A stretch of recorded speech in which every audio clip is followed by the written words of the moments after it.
Bueno, el profesor Souza creo que necesita muy poquita presentación. Es de esta universidad, todos lo conocéis, es catedrático de zoología, lleva 20 años en la Universidad de Vigo y además ha sido el decano que me ha precedido a mí durante 6 años y por tanto creo que es de todos conocidos. Tiene un amplio currículum en el estudio de animales bentónicos y bueno, pues ha trabajado en la Antártida, en distintas zonas en Latinoamérica, también aquí en las Rías. Tiene pues numerosas publicaciones científicas. Yo que le sigo de vez en cuando en el ResearchGate, continuamente veo pues que está añadiendo nuevos papers y nuevos trabajos que está haciendo.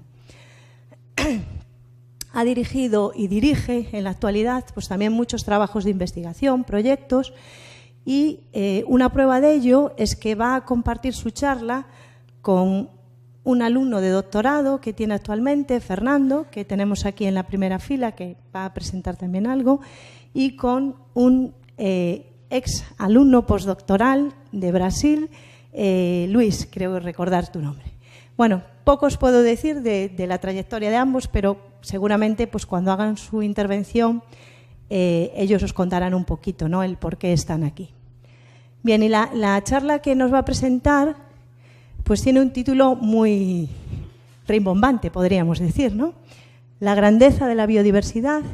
Cuanto más conocemos, más nos queda por conocer, ¿no? A mí me recuerda un poco a aquella frase famosa de Sócrates, ¿no?, de que yo solo sé que no sé nada. Es decir, es tanto lo que tenemos por conocer, sobre todo pues, en los fondos marinos, nos queda tantísimo por conocer y conocemos una pequeñísima parte, y un poco de eso pues, es lo que nos va a mostrar Jesús desde el punto de vista de la biodiversidad.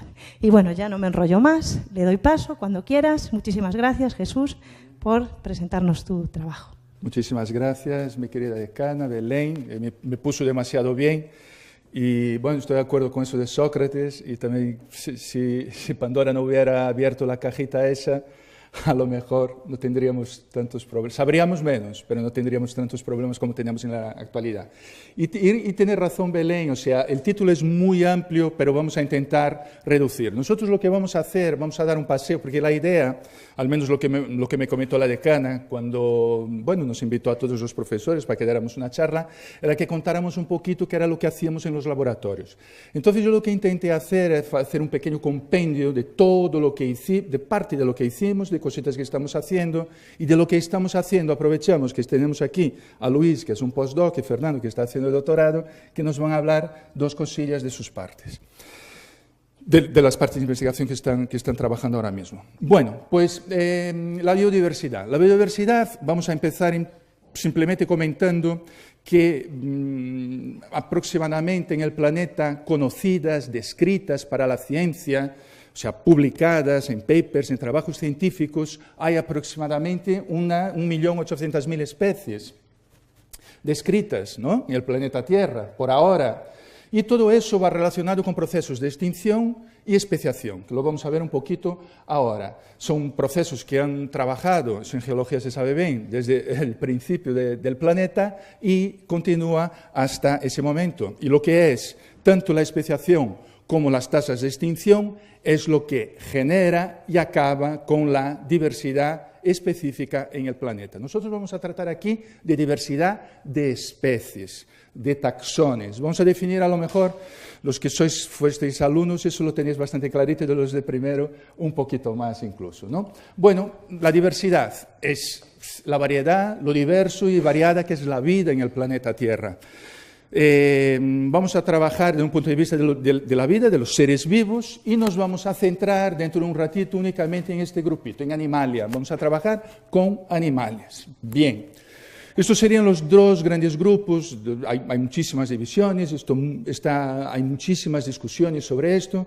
Nosotros tenemos dos grandes grupos de organismos, que serían los eucariota y los procariota. Los eucariota, el núcleo sí que tiene una pequeña membrana que compacta el material nuclear, en este caso también el ADN, Y el caso de los procariotas, eso no tendría esa membrana con el ADN envuelto ahí.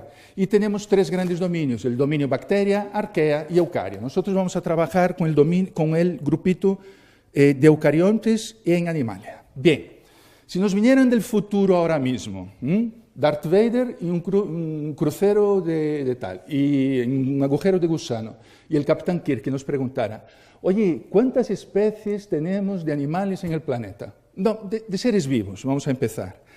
Pues no sabemos, ¿no? Y además, ¿qué es lo que estáis haciendo para conservarla? Daros cuenta que nosotros necesitamos un grupito que se extinguió hace mucho tiempo y ya no lo tenemos. ¿Qué estáis haciendo ahí en ese planeta? Bueno, pues para conservar la biodiversidad tenemos que conocerla. Hay que conocerla, si no la conocemos no la podemos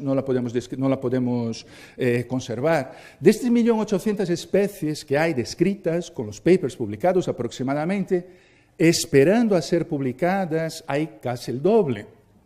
Pero ya sabiendo que son especies nuevas en museos y en los cajones y en los armarios de muchísimos investigadores. O sea que queda mucho por hacer aún de lo que ya tenemos recolectado y conocido. Un ejemplito serían los turrides del Indo-Pacífico, es ese grupito de moluscos que hay, si de moluscos estamos hablando que hay sobre unos 100.000 especies de moluscos descritos en la actualidad, algunos autores llegan a 130, otros no pasan de 80.000, pero bueno, estamos hablando sobre 100.000, solamente de túrridos estamos hablando de 50.000 en el Indo-Pacífico, en las últimas campañas de colegas del Museo de Historia Natural que están ahora mismo en Filipinas, porque los hotspots de biodiversidad van variando. Ahora mismo Filipinas es un gran hotspot en determinados grupos marinos. Fue Papúa Nueva Guinea, fue Madagascar, Costa Rica fue y sigue siendo, pero ahora mismo lo que nos está aportando muchísimo material es Filipinas. Y en el caso de los nematodos, yo no sé si os acordáis, en el libro, la 3ª edición del Barnes, comenta que si de repente el planeta desapareciera, se podría ver la silueta del planeta Tierra si quedaran solamente los nematodos. Eso algunos de vosotros ya lo sabéis. ¿Por qué? Porque es muy abundante, desde los 8.000 hacia los 11.000 de profundidad, desde los 8.000 de altitud hasta los 11.000 de profundidad. O sea, son grupos que están muy bien distribuidos en el planeta Tierra. Dominio, bacteria y arquea, procariota, no vamos ni tocar, porque eso es, parece ser que anda el tema sobre 11.000, parece ser que son millones, hay trabajos de colegas genéticos que lo que están haciendo es secuenciando agua de mar, bacterias en tierra, y lo que encuentran es una variedad de ADN tremenda, y aquí no vamos a tocar nada de esto. Biodiversidad de animales, vamos a trabajar solamente con los eucariontes.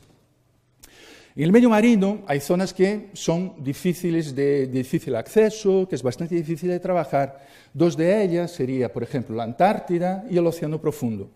El caso del Océano Profundo, además, se conoce mucho más de la Luna que del Océano Profundo. O sea, nosotros vamos muy de vez en cuando, hoy en día con las nuevas técnicas sí que se hace muchísimo más, pero en lo que es la diversidad ahí abajo es muy difícil, porque nosotros bajamos muchas veces. Es un buceíto de nada, 4 tomas, es bastante complicado. Y hay unas adaptaciones muy distintas de las que pasan en zonas más someras. Por ejemplo, el pececito ese, algunos, bueno, no sé si conocéis la adaptación, tiene un comportamiento bastante curioso, que es que los machos, que son los pequeñitos que veis ahí pegados a las hembras, la hembra empieza a secretar en la época de reproducción productos que atraen al macho. El macho llega, se adhiere con las mandíbulas y fusiona la boca en el cuerpo de la hembra. Lo que os comenté alguna vez, que son los saquitos de esperma que quedan ahí y la hembra dispone de ellos según sus necesidades, ¿no?, de reproducción de la especie y de ella. ¿Qué pasa? Que no se sabe nada de eso y después cefalópodos tipo cáncrea que son un verdadero mundo. Bien, zoología básica, zoología descriptiva, zoología fijista. Vamos a hablar de las nuevas técnicas y del concepto de especie, ¿vale? Pero vamos a hablar de lo que es la clasificación. Para los zoólogos esto es básico, ¿no? Emil 758, esa criatura de ahí, el señor Carlos Linneo, publicó la 10ª edición del Sistema Naturae y ahí creó una serie de categorías que seguimos utilizando hasta ahora. hasta ahora, aunque el concepto de especie hay mucha discusión. Pero básicamente los grupos, o sea, en el imperio natura, ahí lo llamaba el reino animal, el reino vegetal, o sea, los reinos de aquella época, estaban divididos en estos grupos. Nosotros vamos a trabajar a nivel de especie, de géneros y familias, para algunos ejemplitos que vamos a comentar ahora de extinción y especiación. La diversidad de las especies en el planeta no ha parado de crecer, siempre ha crecido. Pero ¿qué pasa? Que en momentos de gran expansión venía siempre un cataclismo, una perturbación. Y nosotros tuvimos 5 episodios de perturbaciones muy grandes que han llevado a grandes extinciones, ¿no? Nosotros aquí, yo simplemente os quería comentar la gran extinción del Pérmico, que ha extinguido un 90% de las especies, y en familias no se han recuperado. Acordaros de la tableta que pusimos en la transparencia anterior. Familia, o sea, orden, familia, género, especie. Especie, un 90% fuera del planeta Tierra. Y a nivel de familia, que serían taxones superiores, tardamos aproximadamente unos 50 millones en tener el número de familias que teníamos antes de la gran perturbación esta. Muy bien. ¿Qué pasa con las extinciones? La especiación y extinción son procesos naturales. Si son procesos naturales, ¿para qué queremos conservarla, no? Yo creo que sí que deberemos intentar conservar la biodiversidad, porque si nosotros estamos aquí en el planeta ahora mismo y somos una especie de éxito, es porque las especies que están aquí ahora mismo son benéficas para nosotros, porque en el caso de que tengamos una especie de que no sea benéfica o que tenga unas necesidades que nosotros le podemos dar, una de las dos extinguiría lo que se llamaba la carrera de armamentos en comportamiento, ¿no? en evolutiva. Bien. ¿Qué pasa ahora? Ahora, pero claro, hay un equilibrio entre la especiación, que puede ser por varios motivos, y las extinciones. ¿Qué pasa? Que ahora la tasa, la ratio de extinción es muy alta. Nosotros tenemos ahora mismo tasas de 100 a 1000 veces pérdida de biodiversidad. Por lo tanto, eso es negativo. Bien. Y eso está debido solamente a una especie. Es la primera vez que pasa en el planeta Tierra, desde que, bueno, seguramente a lo mejor se ha repetido varias veces, pero con el conocimiento que tenemos en el momento, solamente está pasando ahora. Homo sapiens es el responsable de esta gran pérdida de diversidad. Y estamos viviendo en esos termiteros. Esto es Coruscant, pero tú coges las torres de Dubái, el Petronas de Malasia, o sea, las 80 torres que hay en el planeta, las pones juntas y sería algo parecido a esto, ¿no? Bien. Esa sexta extinción parece ser que tuvo dos grandes momentos, ¿no? Hace unos 100 millones de años, cuando nosotros empezamos a colonizar todo el planeta. Necesitábamos recursos. De hecho, hoy en día las guerras y todo es por recurso. Yo quiero algo que tú no tienes. ¡Pof! Hoy no se hace tanto así, pero se hacía. Y la otra, hace 10.000 años, cuando empezamos a cultivar la tierra. Por lo tanto, al cultivar la tierra, nos agregamos, quedamos más juntitos y necesitábamos muchísimo más recurso. Y para conseguir recursos, para poder plantar, empezamos a disminuir la biodiversidad, la diversidad del reino vegetal, de los vegetales, que a su vez disminuye la animal, está todo encadenado. Bien. Actividad humana es lo que causa las pérdidas de diversidad, que normalmente son por causas económicas, pero económica por dinero ahora, pero recurso. Agua, una buena tierra para poder plantar, volviendo a nuestros ancestros, ¿no?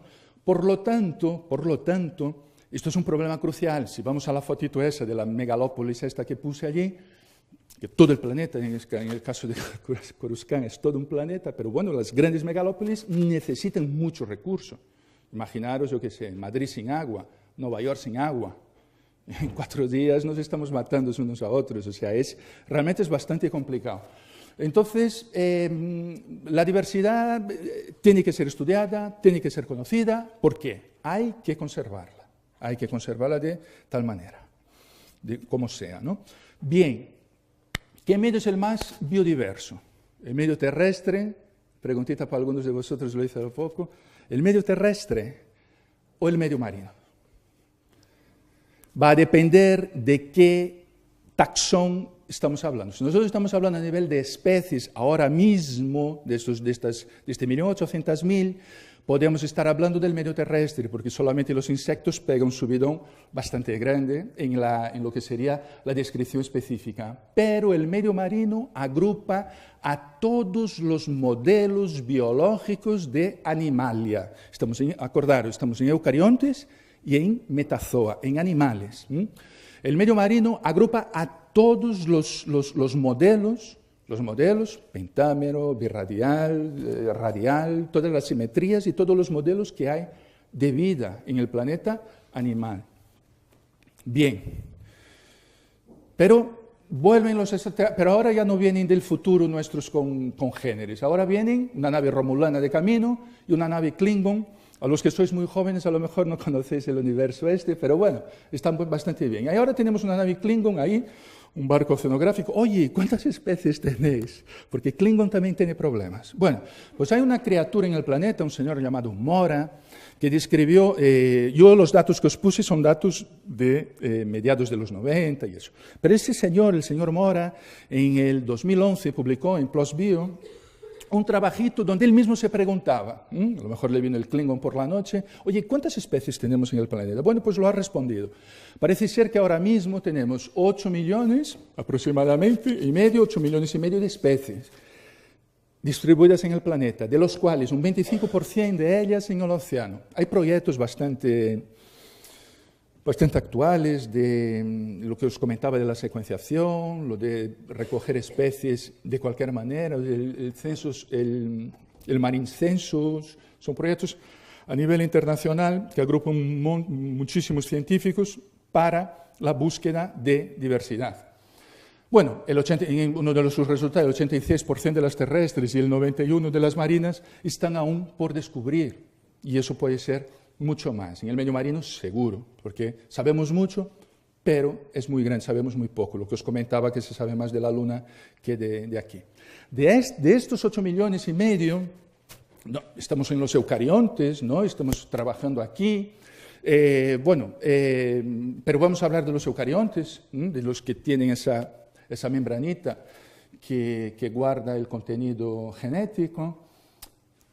Las conclusiones del señor Mora es que unos 7 millones y pico son animales, de los cuales 1 millón están descritos. Esos son unos modelos que hicieron, bueno, el trabajito es eso, os lo puedo pasar, de 298 de plantas aproximadamente, 600.000 hongos, 36.000 protozoos, 27.500 de cromistas. Los cromistas serían las diatomeas, algo como eso. Bien. Entonces, más o menos ya podríamos responder a esos que nos preguntaran cuántos. Pues andamos aproximadamente ahora mismo con lo que tenemos y con esas predicciones que puede ser sobre unos 8 millones, 9 millones de especies en el planeta Tierra ahora mismo, ¿no? Bien, pero para que no durmáis y después de esta pequeña introducción de lo que es la biodiversidad, vamos a hablar un poquito de lo que hacemos en el laboratorio este. El laboratorio Adam es el laboratorio, es un laboratorio de investigación, dentro de un grupo de investigación un poquito más grande, que se llama Adam porque era el nombre de una asignatura de cuando yo vine de Santiago para aquí. Y bueno, Ventos ya, como trabajo en Ventos también, el grupo de Ventos, el profesor Lastra ya lo tenía cogido, la zoología marina, el profesor Ramil también ya lo había cogido. Pues mira, Adam es un buen nombre y abarcaba muchísimo. Y a partir de ahí empezamos a hacer, después ya nos fuimos fusionando y ahora mismo, bueno, somos un grupo prácticamente todos juntos, pero el laboratorio lo seguimos llamando Adam, que viene de adaptaciones. Y ahí hacemos muchísimas cositas sobre la biodiversidad. Entonces, una de ellas es el estudio del Ventus marinus. ¿De todo el Ventus? No. ¿Del Fitoventus? No. Del Zooventus. Aunque tengamos algunas cosas de Fitoventus, como por ejemplo algunos trabajitos de algas invasoras y eso, es una actividad secundaria dentro del laboratorio, porque lo básico sería la zoología. Bueno, pues un término acuñado por este señor, por Haeckel, y y agrupa en el Ventus, prácticamente están los 33, 36 filums, tipos de animales que hay en el planeta Tierra. Sí, están bastante bien representados todos ellos. Bien, estos serían todos los modelos que hay. Este es un trabajito de Edgecombe del 2011, sale cortado. Y aquí estarían todos, esto es una de las últimas clasificaciones a nivel de grandes grupos, y aquí nosotros tendríamos cómo estarían relacionados todos los films, los tipos, los clados, en determinados clados que van en función de un determinado tipo de características que hace con que estos animalitos estén juntos, tengan un mismo origen filogenético, afinidad. Bien, entonces todos estos están representados en el medio marino y en el Ventus también. Bueno, ¿cómo se estudia esto? Pues eso se estudia utilizando, técnicas de muestreo. Yo voy a pasar un poquito rápido por esto porque Fernando va a tocar un poquito, desde embarcaciones pequeñas, buceo, como ya comentamos, hasta embarcaciones muy grandes, draguitas pequeñas para la embarcación pequeña que se sube con la mano, hasta embarcaciones grandes tipo Sarmiento de Gamboa, Hespérides, donde nos podemos utilizar una draga de roca, una Boscorer, un patine pibentónico. Bueno, se separa el material, se identifica y se salen listas de especies. Y dentro de una de las líneas de investigación que tenemos en el laboratorio es una línea de ecología. La línea de ecología, es desde aguas someras, utilizando buceo y utilizando las embarcaciones pequeñas que os había comentado. Aquí, como lo comentó en la introducción Belén, hemos trabajado en estas 4 ensenadas de las Rías Baixas y también en CIES. Y, Fernando. Hola a todos. Como ha dicho Jesús, yo voy a hablaros del trabajo que realizo actualmente en el laboratorio dentro de esta línea de investigación, que es la ecología de macrofauna bentónica, y más concretamente en el estudio de las comunidades asociadas a los fondos sedimentarios en áreas sublitorales. Dentro de este proyecto, de este gran conjunto de proyectos del que os hablaba Jesús hace un momento, de estudio de las 4 ensenadas, las 4 pequeñas, medianas ensenadas de las Rías Baixas gallegas. Yo trabajo con muestras de la ría de Aldán y el estudio que estamos realizando actualmente es el de la variación temporal de las comunidades bentónicas asociadas a estos 2 fondos, que son fondos de sedimentos finos en la parte más interior de la ría. Para ello, la metodología que utilizamos implica realizar unos muestreos, que en este caso se realizaron a bordo de esta pequeña embarcación, con periodicidad mensual y utilizando una draga de acción vertical tipo Bambín. Se tomaban muestras tanto para el estudio de las características del sedimento como para el estudio propiamente de la comunidad faunística. Estas últimas muestras era necesario al llegar a tierra lavarlas, tamizarlas sobre un tamiz de 0,5 milímetros de luz de malla, que es el tamaño a partir del cual consideramos que hablamos de macrofauna.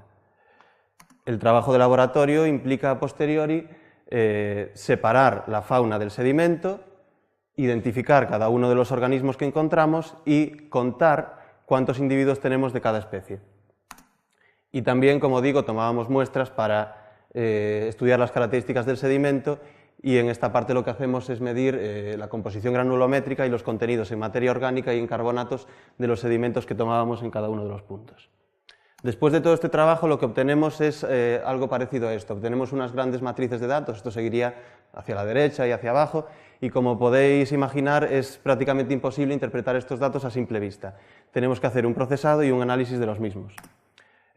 Para ello tenemos varias aproximaciones y la más simple de ellas quizás sería obtener los valores de unos determinados parámetros que nos resumen las características de la comunidad. Estoy hablando de la abundancia total de organismos o determinados índices de diversidad o el número de especies, y ver su evolución temporal a lo largo de nuestro periodo de estudio. Otra cosa que podemos hacer es, tenemos análisis como la ANOVA que nos permiten ver si las diferencias, los diferentes valores que encontramos para estos parámetros en las diferentes muestras son significativas o no.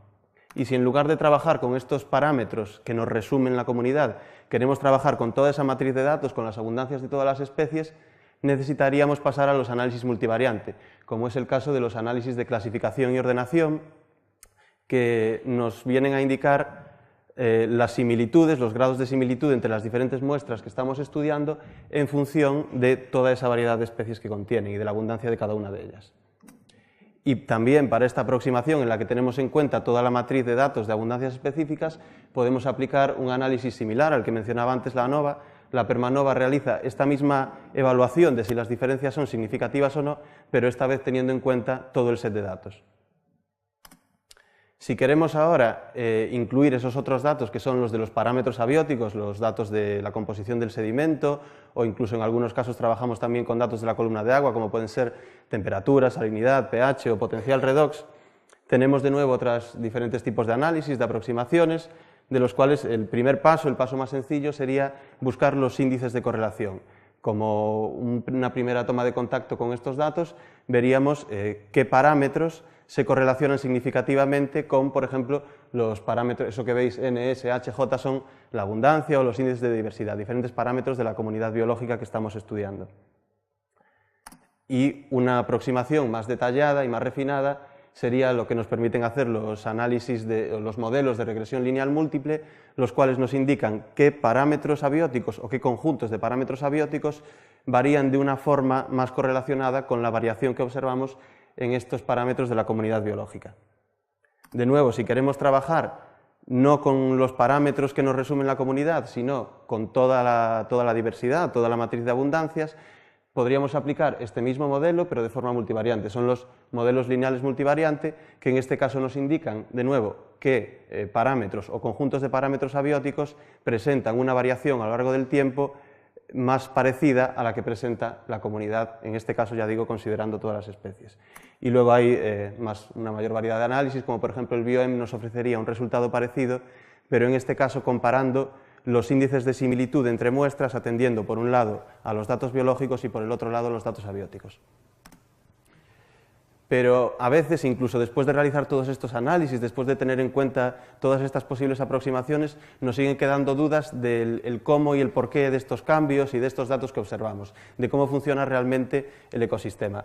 Para eso, una herramienta muy útil es el uso de los biological traits. Los biological traits son las características biológicas de los organismos, de las especies que estamos observando en las muestras. Es decir, se trata de darle un enfoque funcional en vez de un enfoque estrictamente taxonómico al estudio, y digo enfoque funcional porque lo que haremos será clasificar nuestras especies en diferentes grupos funcionales de acuerdo a diferentes biological traits.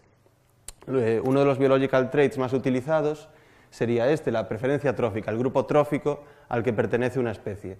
Otro que estamos utilizando en la actualidad es lo que hemos bautizado como hábitos de vida, como un término bastante general para referirnos a cómo interactúa esa especie con su medio, si se entierra, si repta sobre el sedimento, si se esconde, si se mete en grietas o lo que sea.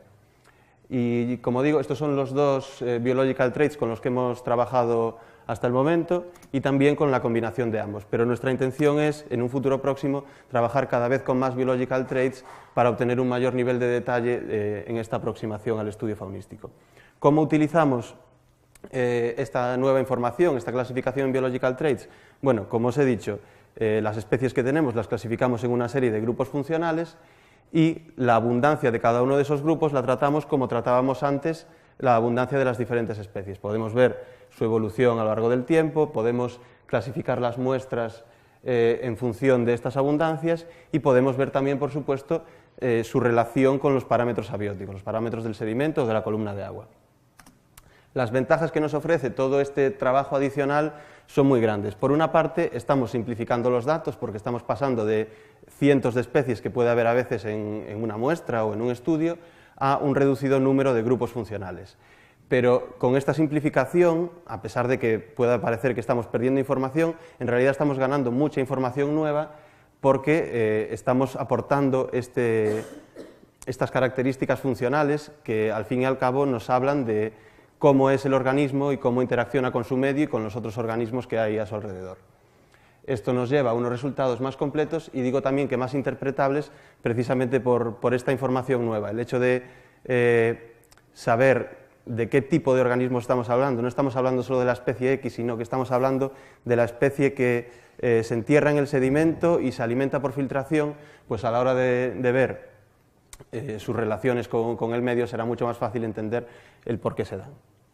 Y gracias a ello hemos encontrado relaciones con parámetros abióticos que no éramos capaces de ver cuando observábamos la comunidad en su conjunto, porque no se daban con la abundancia o con la diversidad totales y porque obviamente sería demasiado tedioso y también un poco artificial intentar ver esas relaciones especie a especie. Como digo, gracias a todo esto, el resultado final es que comprendemos mucho mejor el funcionamiento de la comunidad, el funcionamiento del ecosistema y las variaciones temporales en este caso concreto.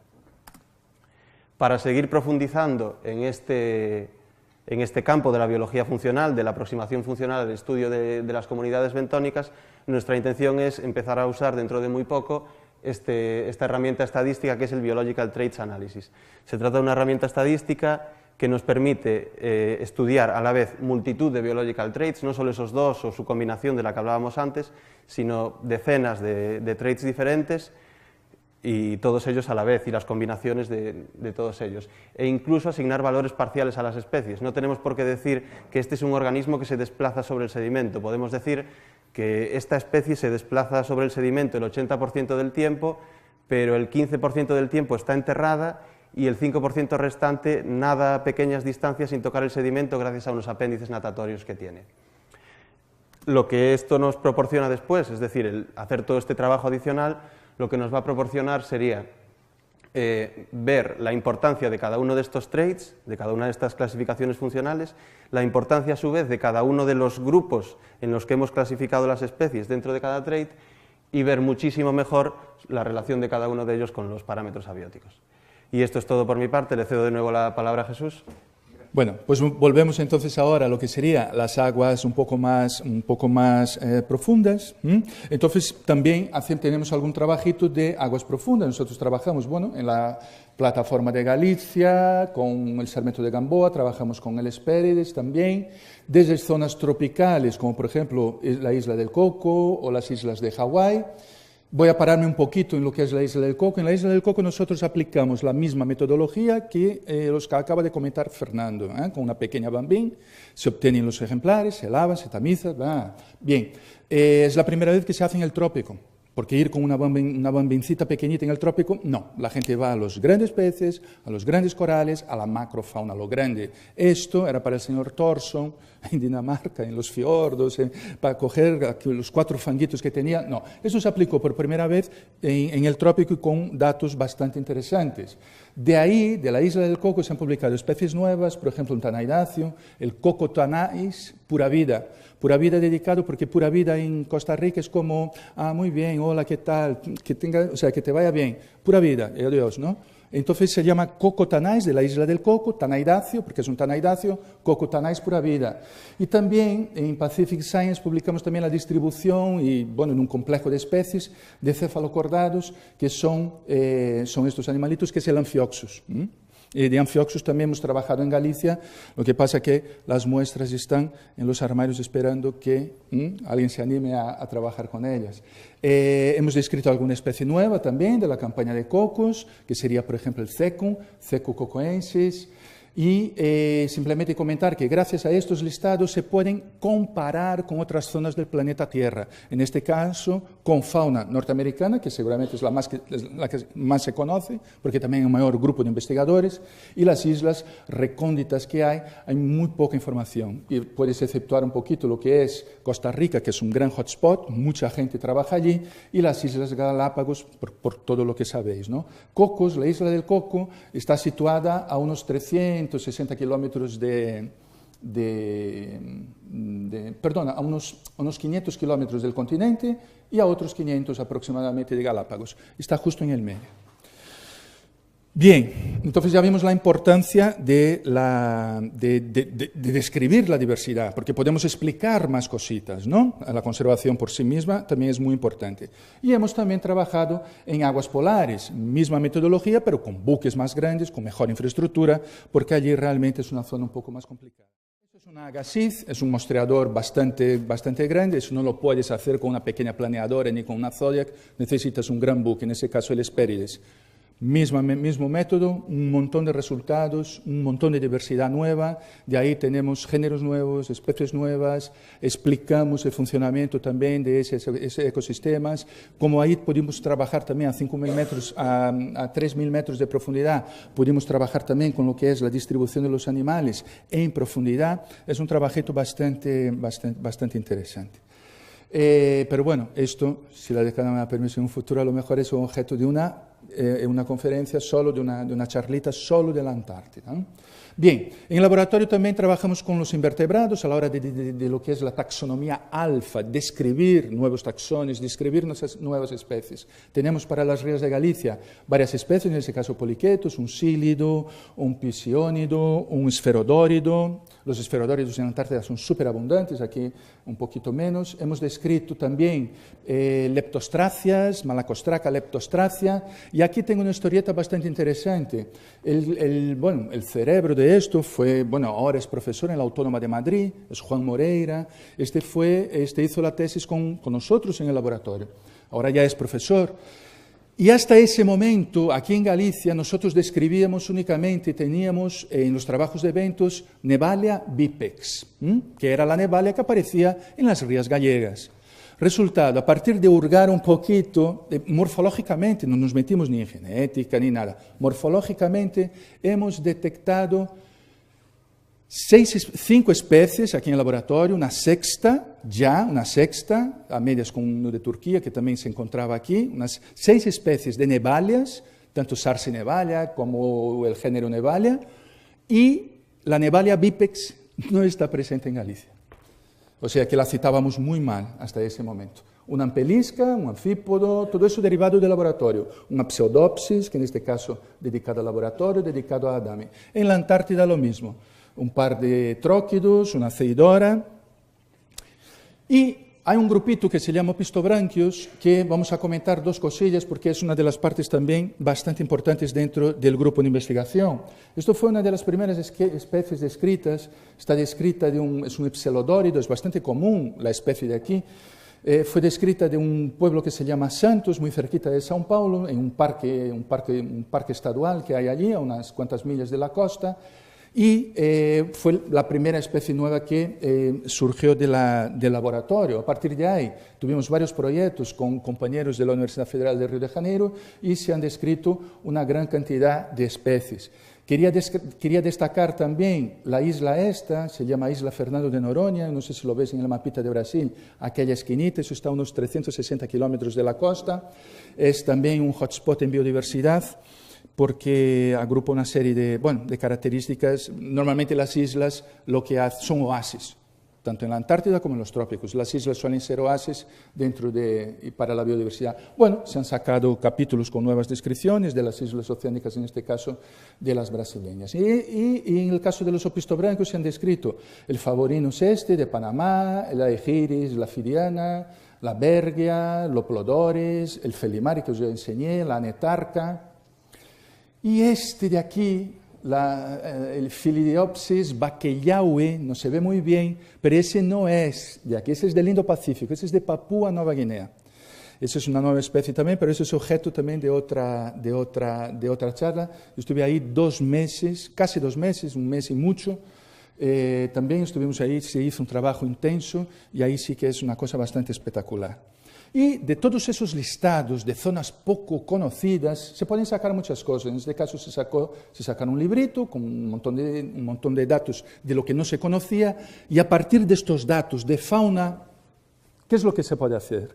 Estudios biogeográficos. Si no tenemos la fauna, si no tenemos los bits para meter en la matrix, no podemos escribir nada. Bueno, pues trabajos de biogeografía gracias a los listados obtenidos de intensidad de muestreos, ¿no?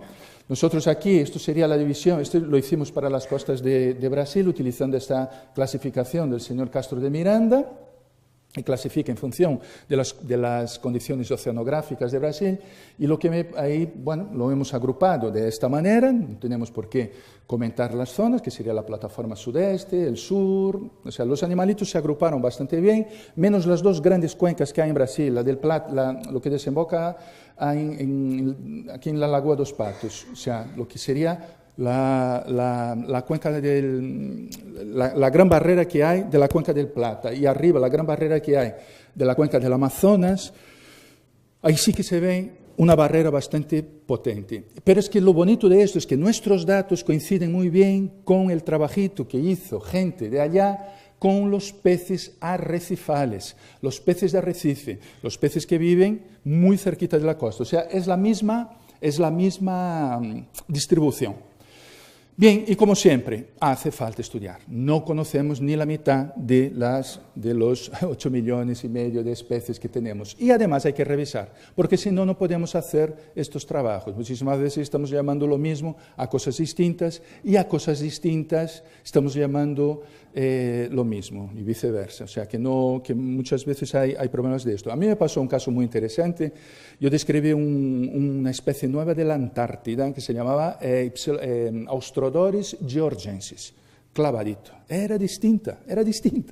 Bueno, pues para un compañero mío me la sinonimiza. Normal, en ciencia se avanza cuando... Pero es que además después vuelve a sacar otro paper desinonimizando, que muy pronto dijimos que era igual. Claro, lo vi, es una cosa distinta, parecida pero distinta, porque también el ojo lo tienes que ir adaptando a eso, ¿no? Entonces muchas veces, y ahora las especies gemelas, las sibling species, hay una serie ahora de conceptos nuevos que especies que son clavaditas iguales son totalmente distintas. Y eso pasa mucho en la Antártida, porque el hábitat es tan uniforme que las especies son muy parecidas, son casi iguales, las adaptaciones son muy iguales, que la llevaron a tener una determinada morfología, pero genéticamente son bastante distintas.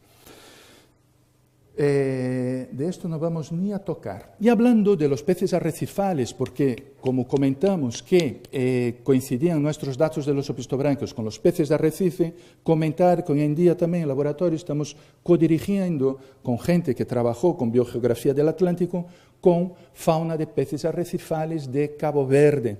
Es un doctorando de Campos do Mar que también va a tener unos resultados bastante importantes. Sería una tesis que se va a intentar defender en el 16, a finales del 16. Y como estamos hablando de peces, tenemos un invitado especial, Luis, por favor, que es un investigador de un instituto bastante importante en Brasil, de la Marina brasileña.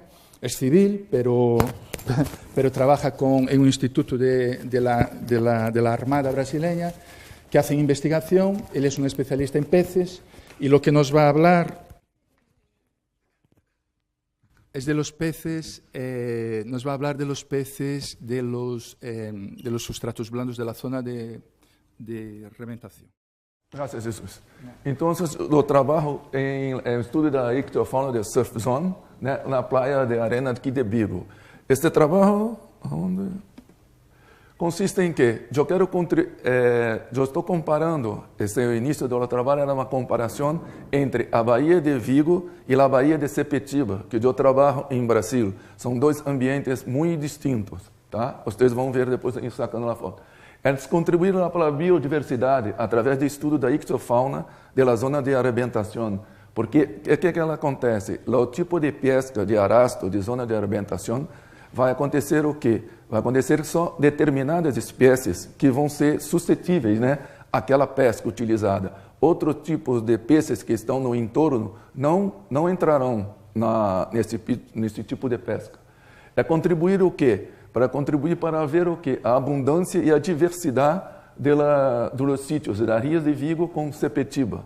Então, outra coisa é determinar os padrões de distribuição temporal. O trabalho inicialmente era só 2 arrastos, sim, agora não mudou, cambiou, né? Nós estamos fazendo a estação de anos, então será verano, inverno, outono e primavera, sim?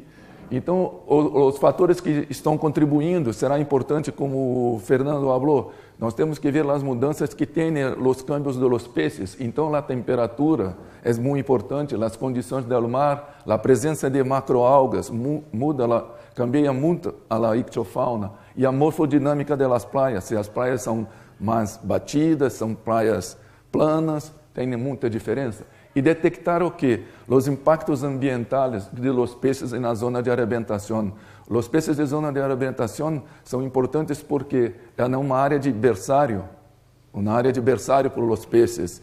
Então, acá é muito importante, quando vocês entram na praia, ver os peixes muito cerquitas, aqueles peixes, a maioria das vezes, são os peixes que vão ser pegos depois em tamanhos muito maiores que acá. Então, é uma zona muito importante e que o impacto que está havendo nas praias são muito importantes. Em cada acá, por exemplo, em Brasil, eu trabalho em Sepetiba, tem um complexo portuário imenso. Então há muita poluição humana e poluição dos portos também. Sim? Acá é o mostreiro como usar, é uma rede, eu uso uma rede acá, que vocês estão vendo, se chama chinchorro acá, tem 20 metros de largo, 12,50 de altura e 10 milímetros acá na rede. Acá tem dois tipos que usamos, uma rede feita acá em Espanha e uma em Brasil. A de Brasil não deu muito certo, não. Então a de Espanha foi muito melhor. Acá. Então como acontece? São 3 lances em cada ponto da praia. Aqui é Nerga, né? Aqui é Samil e lá América. Então nós mostramos o quê? Em 3 pontos da praia fazemos 3 arrastos com 1,50 m, cobrindo uma distância de 30 metros. Com que finalidade? Com a finalidade de padronizar a amostra. Sim? Eu tenho 3 amostras na praia com 30 metros cada. Eu vou ver acá. E sempre la barra mar. Sim? Acá eu mostro como se faz. Uma pessoa vem na praia e na arena e 1 ou 2 pessoas no mar. Sim? A rede acá, puxamos o quê? Neste 30 metros, eu vou puxando a rede. Sim? Chega acá tem um vídeo, mas o vídeo não funcionou. E aqui, como vou ver acá? Como volto? Uma coisa, aqui no trabalho trabalhamos em 4 praias: Samil, América, Nerga e Limes. Uma do lado norte, 2 praias do lado norte e 2 praias do lado sul das Rias de Vigo. Em Brasil, aqui você vê a mesma coisa. Olha cá, mira cá. Em Brasil, é muito diferente as coisas. Não só a temperatura, né? Como também o tipo de praia, né? Acá, em Espanha, tem muita onda. São praias expostas ou outras muito abrigadas. Em Brasil, não. Todas as praias são de dentro da bahia. Então, não tem olas. As olas que há são de barcos, coisas assim. Então, a maioria das vezes, as praias são assim. E a mesma coisa, eu trabalho em 4 praias lá. São 4 sítios muito importantes, porque esse trabalho é feito porque nós estamos trabalhando, eu trabalho na construção de submarino nuclear. Então, tem uma estação que está sendo construída. Então, é obrigado a você fazer o levantamento dos impactos ambientais.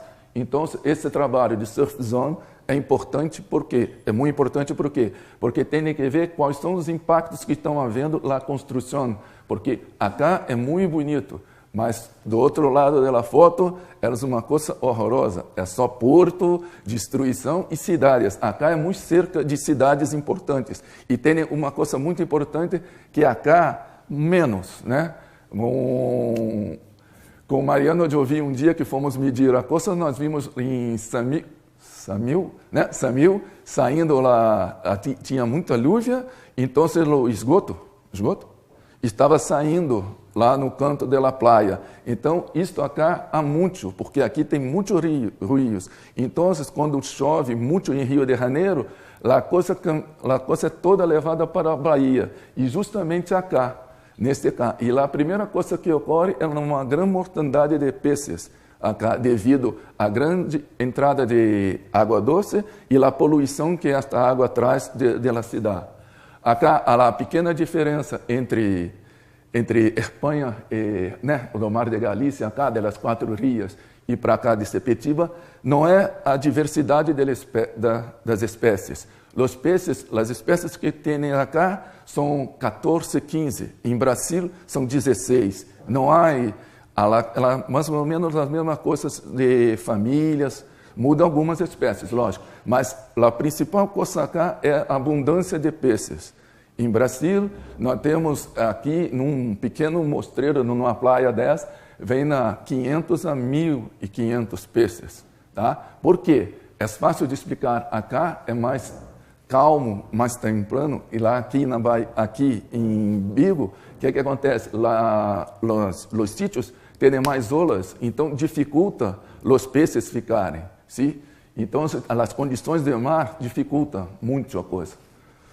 Então, a partir disso, né, depois do cerco, levamos para o laboratório em Ecimate, utilizamos um ictiômetro, onde registramos, né, a altura, longitude, né, longitude e peso dele.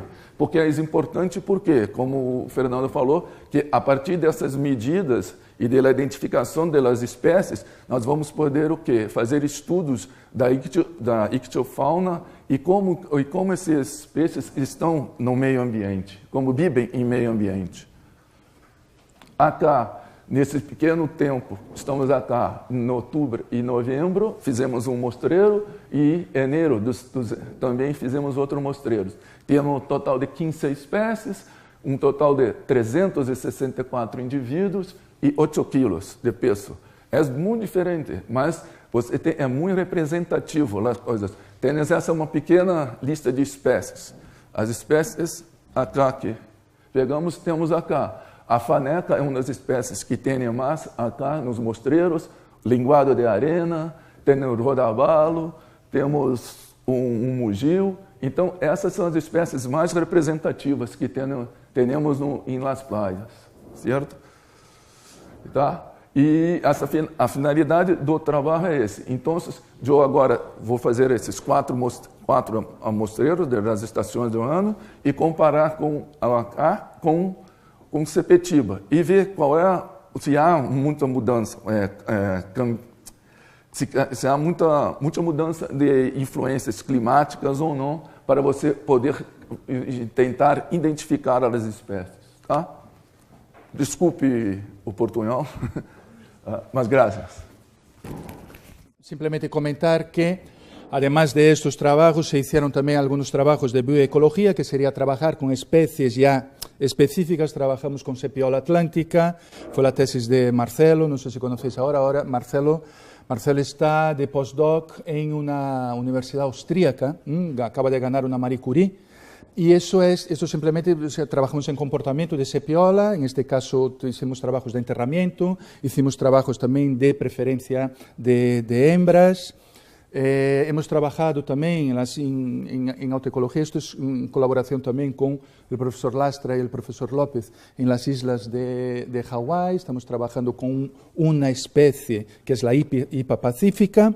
Y, por ejemplo, el trabajo de la sepiola, lo de hipa no, porque hay que ir allá, hay que trabajar allí. Tampoco puedes andar con bichos de un sitio para otro.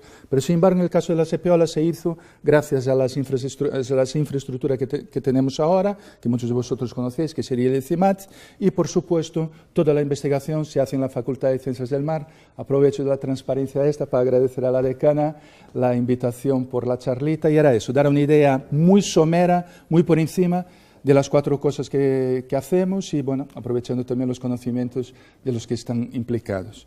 ¿Aquí tienen alguna pregunta? Ahora sí que se acabó.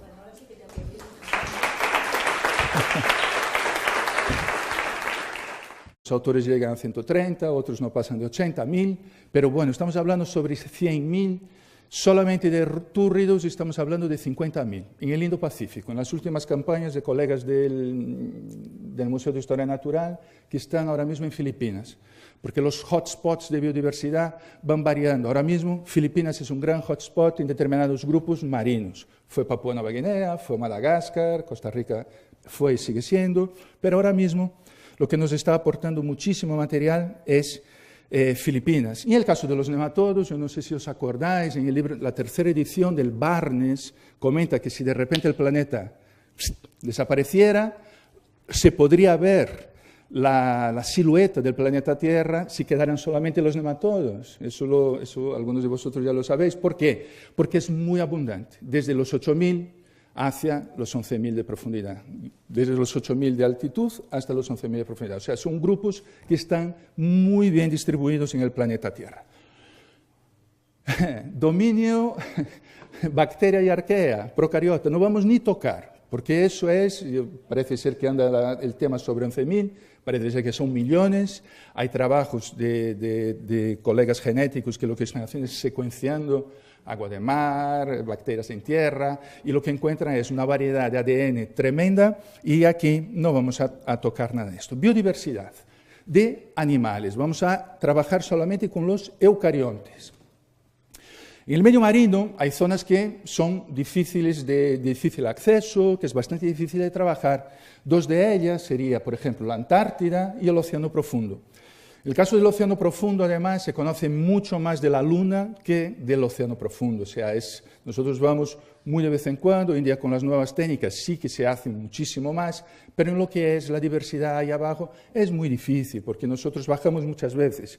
Es un buceíto de nada, 4 tomas, es bastante complicado. Y hay unas adaptaciones muy distintas de las que pasan en zonas más someras. Por ejemplo, el pececito ese, algunos, bueno, no sé si conocéis la adaptación, tiene un comportamiento bastante curioso, que es que los machos, que son los pequeñitos que veis ahí pegados a las hembras, la hembra empieza a secretar en la época de reproducción productos que atraen al macho.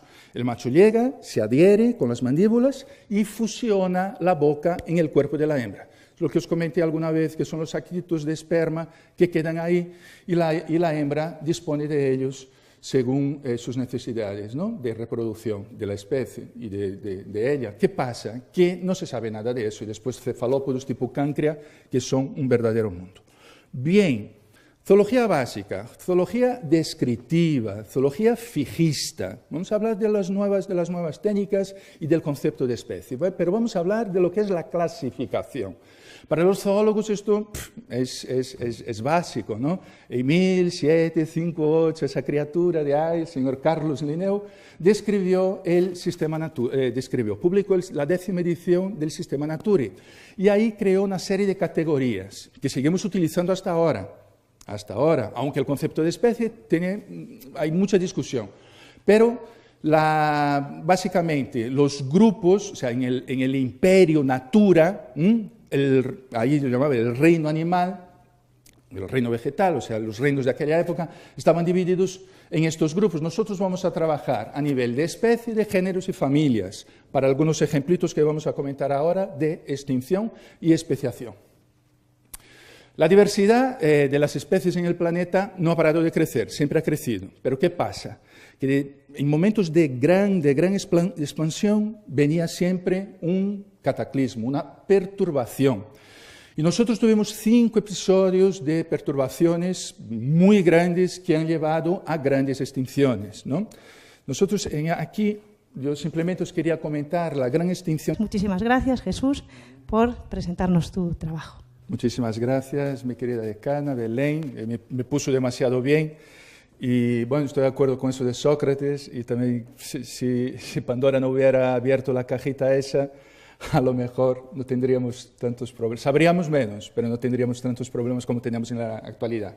Y tiene razón Belén, o sea, el título es muy amplio, pero vamos a intentar reducir. Nosotros lo que vamos a hacer, vamos a dar un paseo, porque la idea, al menos lo que me comentó la decana cuando, bueno, nos invitó a todos los profesores para que diéramos una charla, era que contáramos un poquito qué era lo que hacíamos en los laboratorios. Entonces yo lo que intenté hacer es hacer un pequeño compendio de todo lo que hicimos, de parte de lo que hicimos, de cositas que estamos haciendo, y de lo que estamos haciendo aprovechamos que tenemos aquí a Luis, que es un postdoc, y Fernando, que está haciendo el doctorado, que nos van a hablar 2 cosillas de sus partes, de las partes de investigación que están trabajando ahora mismo. Bueno, pues la biodiversidad. La biodiversidad, vamos a empezar simplemente comentando que aproximadamente en el planeta conocidas, descritas para la ciencia, o sea, publicadas en papers, en trabajos científicos, hay aproximadamente 1.800.000 especies descritas, ¿no?, en el planeta Tierra, por ahora. Y todo eso va relacionado con procesos de extinción y especiación, que lo vamos a ver un poquito ahora. Son procesos que han trabajado, eso en geología se sabe bien, desde el principio del planeta y continúa hasta ese momento. Y lo que es tanto la especiación como las tasas de extinción es lo que genera y acaba con la diversidad específica en el planeta. Nosotros vamos a tratar aquí de diversidad de especies, de taxones. Vamos a definir, a lo mejor, los que fuisteis alumnos, eso lo tenéis bastante clarito, y de los de primero un poquito más incluso, ¿no? Bueno, la diversidad es la variedad, lo diverso y variada que es la vida en el planeta Tierra. Vamos a trabajar desde un punto de vista de la vida, de los seres vivos, y nos vamos a centrar dentro de un ratito únicamente en este grupito, en Animalia. Vamos a trabajar con animales. Bien, estos serían los dos grandes grupos. Hay muchísimas divisiones, hay muchísimas discusiones sobre esto. Nosotros tenemos dos grandes grupos de organismos, que serían los eucariota y los procariota. Los eucariota, el núcleo sí que tiene una pequeña membrana que compacta el material nuclear, en este caso también el ADN, y el caso de los procariotas, eso no tendría esa membrana con el ADN envuelto ahí. Y tenemos tres grandes dominios, el dominio bacteria, arquea y eucario. Nosotros vamos a trabajar con el grupito de eucariontes en Animalia. Bien, si nos vinieran del futuro ahora mismo, Darth Vader y un crucero de tal, y un agujero de gusano, y el Capitán Kirk que nos preguntara, oye, ¿cuántas especies tenemos de animales en el planeta? No, de seres vivos, vamos a empezar. Pues no sabemos, ¿no? Y además, ¿qué es lo que estáis haciendo para conservarla? Daros cuenta que nosotros necesitamos un grupito que se extinguió hace mucho tiempo y ya no lo tenemos. ¿Qué estáis haciendo ahí en ese planeta? Bueno, pues para conservar la biodiversidad tenemos que conocerla. Hay que conocerla, si no la conocemos no la podemos conservar. De estas 1.800.000 especies que hay descritas, con los papers publicados aproximadamente, esperando a ser publicadas hay casi el doble. Pero ya sabiendo que son especies nuevas en museos y en los cajones y en los armarios de muchísimos investigadores. O sea que queda mucho por hacer aún de lo que ya tenemos recolectado y conocido.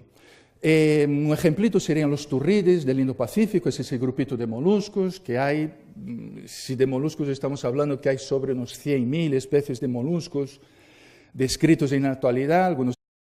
Bueno, el profesor Souza creo que necesita muy poquita presentación.